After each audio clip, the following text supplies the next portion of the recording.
मूर्तिजापूर शहराला गेल्या काही दिवसांपासून पावसानं अक्षरशः झोडपून काढलंय। त्यामुळे शहरातील रस्त्यांची सध्या अत्यंत दुरावस्था झाली आहे। जागोजागी पडलेल्या खड्ड्यांमुळे नागरिकांना ये-जा करण्यासाठी मोठा त्रास सहन करावा लागतोय। अनेक ठिकाणी या खड्ड्यांमुळे वाहतूक कोंडी होत आहे, तर अपघाताचा धोकाही प्रचंड वाढलाय। विशेषतः मूर्तिजापूर जुनी वस्तीकडे जाणारा मार्ग, महाराजा हॉटेल ते पंचशीलवाडी, पोळा चौक, मेन रोडवर जागोजागी खड्डे पडले असून यावर डांबर कोटिंग करणं अत्यंत गरजेचं आहे।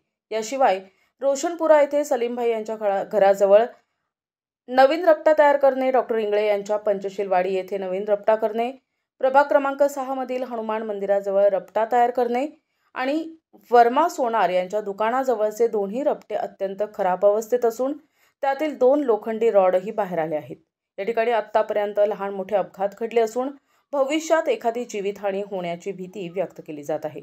या मार्गावरून अनेक भागातील लोक नियमितपणे ये-जा करतात। तसेच शहरात येणारे जाणारे धार्मिक मेळावे, कावड आणि पोळा उत्सवासाठी भगवान आणि दिव्यांची मूर्ती घेऊन जाणारे भाविकही याच मार्गाचा वापर करतात। या रस्त्यामुळे त्यांचाही सुरक्षिततेला धोका निर्माण झालाय।